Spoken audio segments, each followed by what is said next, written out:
Desde el pasado fue ensamblado con temas que originalmente no parecían tener relación alguna entre sí, pero que una vez colocados en el disco, hicieron notoria su similitud en maneras que yo mismo no había percibido antes.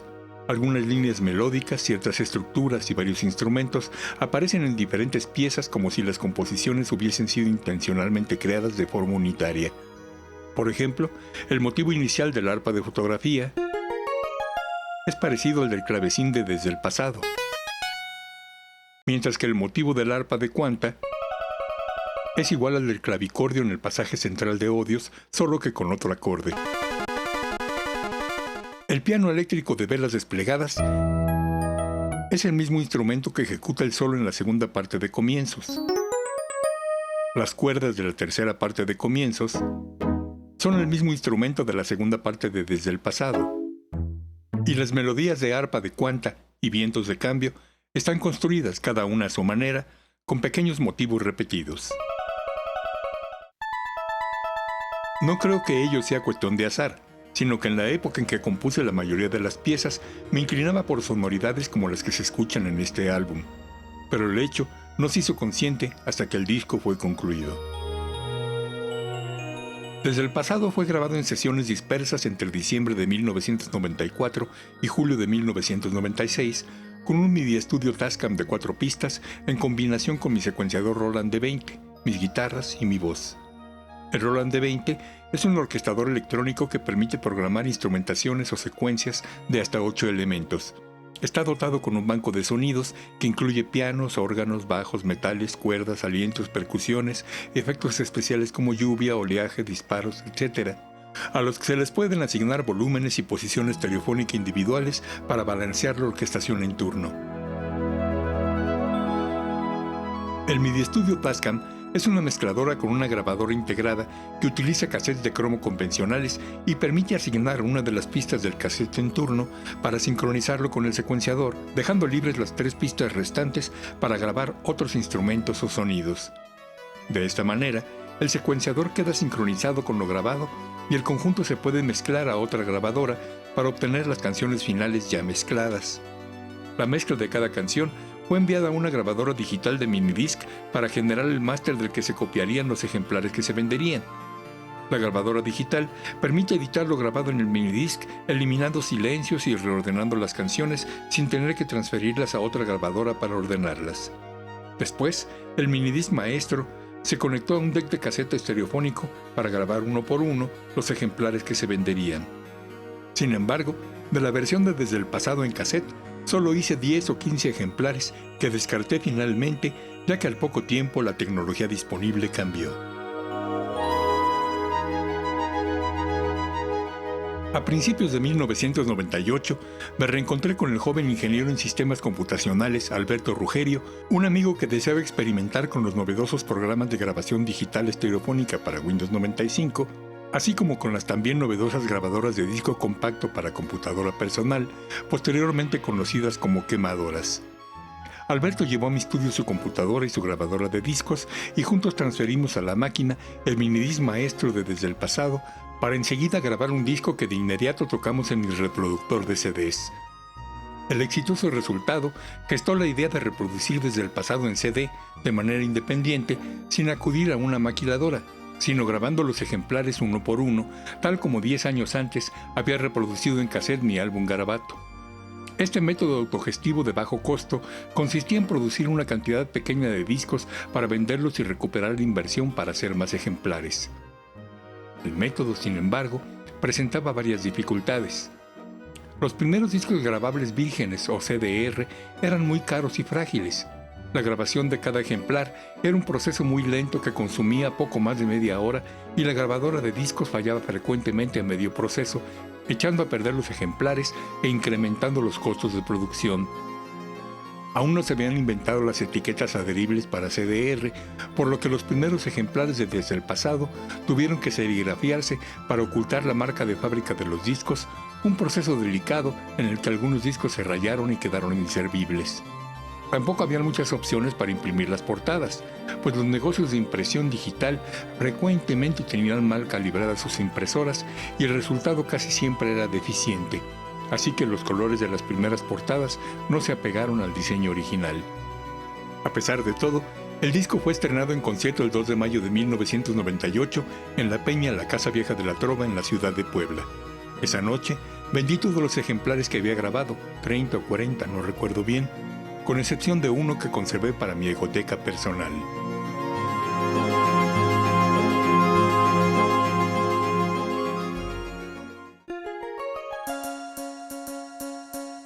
Fotografía fue parte de un frustrado proyecto a dueto con el escritor chileno José Romualdo Suárez. La letra original hablaba de ciertas molestias que el escritor había tenido durante una sesión fotográfica, pero me pareció que el tema daba para más, así que decidí modificarlo, conservando las líneas que me parecieron acertadas y firmando la letra como coautor, ya que el concepto temático cambió con mis modificaciones. Con su desenlace inesperado, Velas desplegadas es, a mi parecer, una de las mejores expresiones poéticas de José Romualdo Suárez, además de ser el único poema más o menos erótico que le conozco.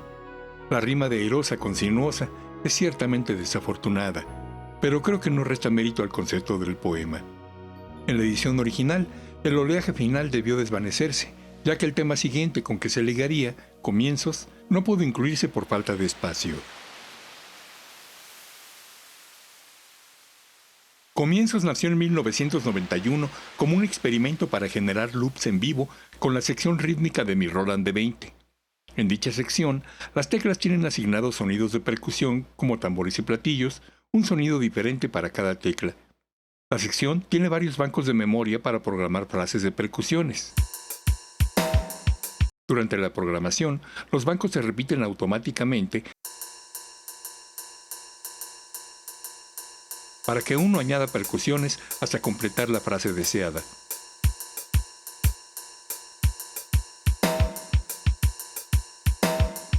Para hacer loops en vivo, se me ocurrió modificar la sección mencionada, asignando a las teclas otros sonidos como cuerdas, pianos, campanas, etc. Después, durante mis actuaciones frente al público, ponía a grabar un banco al que iba agregando dichos sonidos hasta generar una alfombra que se repetía constantemente, y sobre ella improvisaba una melodía con mi guitarra.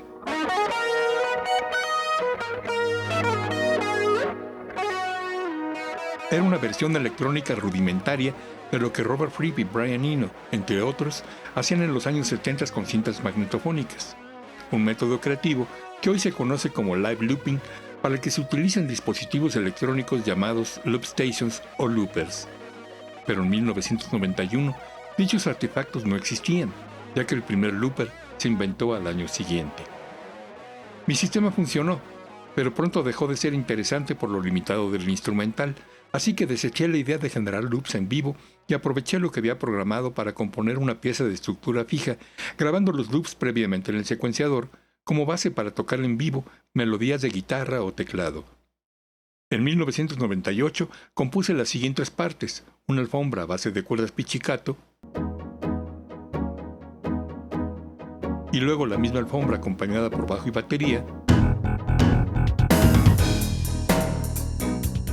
de manera que la dinámica de la pieza fuese en aumento hasta el final.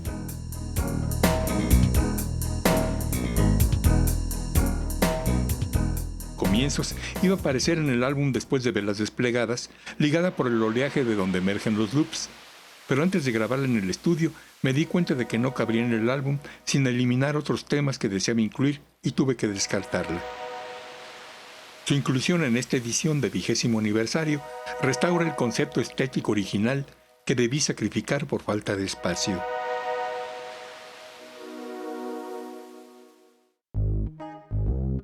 En la ciudad de Puebla de los años 90 no había muchos lugares a donde ir los domingos, de manera que los jóvenes burgueses solían encontrarse en el restaurante Vips de la Avenida Juárez, tanto para conquistarse unos a otras y viceversa, como para exhibirse con estridencia y exasperar al personal que trabajaba en el sitio.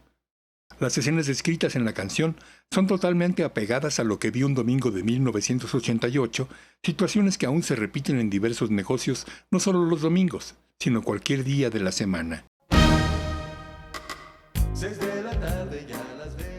Conocida por mis seguidores simplemente como Domingo Burgués, es una secuela de la canción El discreto encanto de la burguesía, que aparece en mi álbum Garabato de 1988. Desde que lo interpretaba acompañado solo por mi guitarra, Domingo Burgués se había convertido en mi segundo éxito ante el público y la aceptación de los oyentes se había incrementado al instrumentarla con mi Roland de 20. Así que debí incluirla en el álbum, aun cuando mi idea inicial era ensamblarlo con temas puramente progresivos. Con todo, la decisión fue adecuada, ya que aligeró la atmósfera del álbum, atenuando la solemnidad que suele imperar en los discos de rock progresivo. No trates con ella, mejor ponte a leer, no pierdas el tiempo. El tema que da nombre al álbum es el resultado de otro experimento con mi Roland de 20. Normalmente, para programar la música en el secuenciador, uno ejecuta las notas utilizando como referencia su metrónomo integrado, lo cual es útil para sincronizar los instrumentos de la pieza en turno. Mi experimento consistió en apagar el metrónomo y ejecutar libremente, sin referencia de compás ni de tempo, componiendo las partes de cada instrumento basándome en lo que acababa de ejecutar en ese momento en el mismo instrumento o en otro. Así, los temas emergieron intuitivamente, sin una idea preconcebida. Cuando lo consideré pertinente, encendí el metrónomo y con el mismo método intuitivo realicé la segunda parte de la pieza. En consecuencia, Desde el pasado es una pieza que no puedo ejecutar en vivo, ya que fue creada sin saber en ningún momento a dónde me conduciría cada fragmento y mis dedos nunca memorizaron lo que ejecutaban. Durante su creación, estuvo en mi mente el cuadro impresionista Tarde del Domingo en la isla de Grand Yacht de Georges Seurat, que después pensé usar como portada del álbum, pero nunca pretendí representarlo fielmente, sino evocar libremente su atmósfera, la impresión que causa en mi estado anímico. Por ello, desde el pasado afloraron mis influencias impresionistas, particularmente de Maurice Ravel, a quien debo la mitad de mi pasión por las sonoridades delicadas.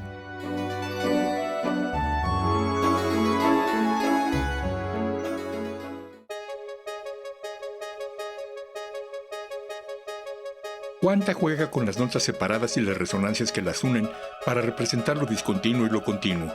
Dos conceptos de la física que aprendí de mi padre, Mario Arbeláez Pozos, físico matemático a quien dediqué la pieza y quien, además de transmitirme su amor a la música, me enseñó a pulsar la guitarra en 1970. Nuestro sentido común concibe el espacio como algo continuo. Entre un punto y otro siempre podemos situar un tercero. Pero las observaciones realizadas por Maxwell Planck en 1900 indican que el espacio no es continuo. Una partícula pasa de una órbita a otra sin pasar por el medio. Esto sucede porque la energía aumenta o disminuye en cantidades enteras, 1 ergio, 2 ergios, 3 ergios, etc. Y no existen fracciones de energía, no existe medio ergio, por ejemplo. Y como la órbita de una partícula está determinada por su cantidad de energía, no existen órbitas intermedias ni posiciones intermedias de una partícula entre dos órbitas contiguas. La teoría derivada de estas observaciones es la teoría cuántica. Otras observaciones indican que el espacio se comporta a veces de forma continua, como si fuese un líquido, valga la comparación, y a veces en forma cuántica, discontinua. Quanta, plural español del latín quantum, se refiere a estos hechos, pero más que al concepto físico en sí, la pieza intenta representar lo que creo que pasaba por la mente de mi padre al desarrollar sus ideas sobre continuidad y discontinuidad del espacio-tiempo.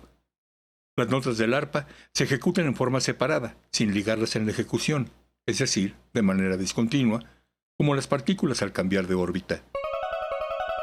Pero la reverberación, o eco, aplicado al instrumento, ocasiona que las notas se entrelacen para formar una continuidad sonora equivalente al comportamiento continuo del espacio. Los demás instrumentos ejecutan notas ligadas, alternadas con notas separadas, emulando el comportamiento a veces continuo, a veces discontinuo del espacio. Pero como predominan las notas separadas, la pieza resulta ser principalmente cuántica.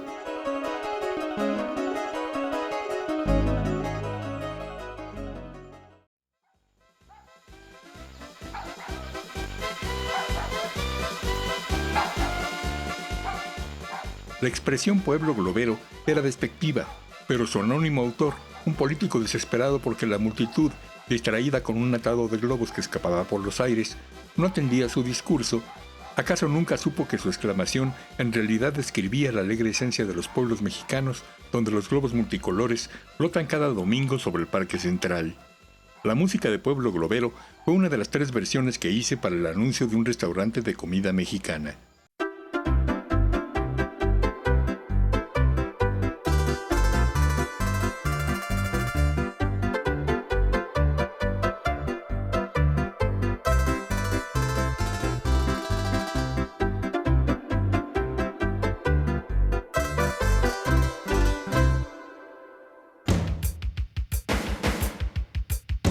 Odios también formó parte de aquel proyecto con José Romualdo Suárez y el texto me parece satisfactorio, salvo la palabra sierpe que me pareció un tanto rebuscada.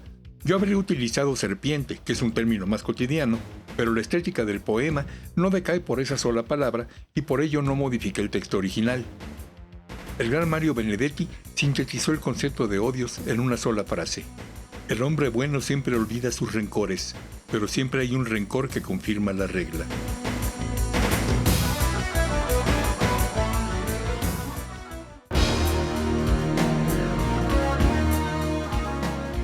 El cuento El holandés errante, del escritor estadounidense de ciencia ficción Ward Moore, sobre un avión automatizado que bombardea una y otra vez a una humanidad ya extinguida, se inspiró en una leyenda anónima del siglo XVII sobre un barco condenado a vagar para siempre por los océanos del mundo. El relato de Moore, escrito en 1951, en plena escalada armamentista entre la URSS y Estados Unidos, me parece tan escalofriante hoy como seguramente lo fue en su momento, ya que con la disolución del bloque socialista y la falta de contrapeso a la hegemonía de Estados Unidos, el peligro de una guerra atómica no ha desaparecido. Lo único que ha cambiado en ese sentido son los antagonistas del imperio. El peligro nuclear existe y creo necesario seguir hablando de ello. Ward Moore lo hizo en forma particularmente aterradora y por eso basé mi canción en su cuento. Por cierto, al elaborar esta edición de 20º aniversario, noté algo que me había pasado desapercibido. La acción del relato de Moore está situada en 1998, justamente el año en que fue publicado Desde el pasado.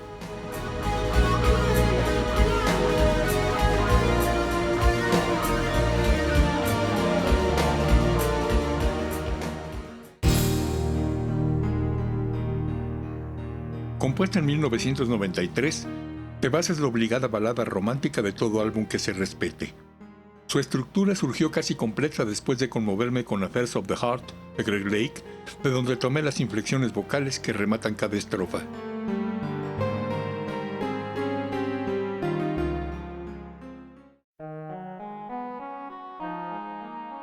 Al igual que el tema Desde el pasado, la variación de fotografía no fue concebida para tocarse en vivo, sino solo para ser grabada. Es la única pieza que fue compuesta específicamente para el álbum, con el propósito de darle unidad, sin percatarme de que la unidad ya estaba presente, aún sin ella.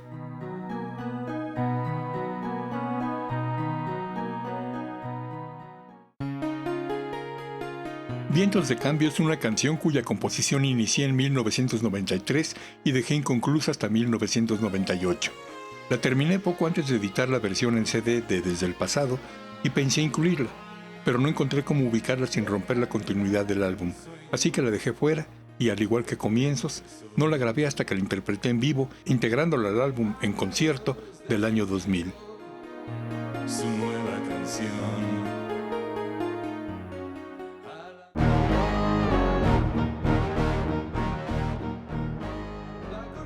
Cuando a mediados de 1993 adquirí el MIDI Studio Tascam, comencé a preparar mi próximo álbum. En un principio tuve la idea de hacer una nueva versión de Garabato, mi álbum publicado en cassette monaural en 1988, para lo cual instrumenté y grabé sus dos primeras piezas. Pero pronto abandoné la ocurrencia, comprendiendo que la atmósfera de Garabato, con sus aciertos y deficiencias, era imposible de igualar. Las versiones de Lo Prohibido y Rock and Rollero, aquí incluidas, son las mencionadas piezas instrumentadas y finalmente descartadas.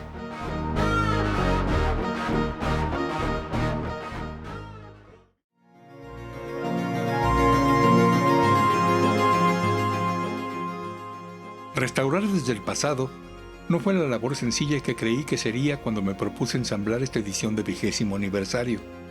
Los cassettes donde el álbum fue grabado habían permanecido muchos años almacenados sin tocarse en ningún equipo, así que debía adelantarlos y regresarlos varias veces en la grabadora para alinear sus cintas antes de siquiera intentar reproducir su sonido. Los cambios de temperatura sufridos en años de almacenamiento provocaron estiramientos en las cintas que alteraron su sincronía con el secuenciador, haciendo imposible digitalizar sus contenidos en un solo paso. Por ello, debí digitalizar por separado el contenido de las cintas y el del secuenciador, para después sincronizar el total en la computadora, una labor minuciosa que demandó casi un mes de trabajo. Los estiramientos de las cintas también alteraron la afinación de lo grabado en algunas secciones. un problema que no se evidenció hasta que reproduje los sonidos de las cintas junto con el secuenciador, cuya afinación es impecable. La alteración no fue constante y la afinación variaba en diferentes partes, obligándome a corregir cada fragmento individualmente en la computadora, lo cual consumió 2 semanas de trabajo. Las sesiones de digitalización y restauración comenzaron el 14 de agosto de 2018 y se prolongaron hasta el 2 de octubre de ese año. De ahí en adelante, el proceso de mezcla y masterización, la parte más divertida de la producción, fue cuesta abajo, ocupándome hasta el 19 de noviembre del mismo año. Las subsiguientes sesiones de diseño y edición de video no tuvieron complicaciones y concluyeron el 29 de noviembre siguiente, mientras que las sesiones de diseño gráfico y autoría de DVD comenzaron el 17 de noviembre y se prolongaron hasta el 16 de diciembre. 4 meses de trabajo constante que fructificaron en esta edición de 20º aniversario.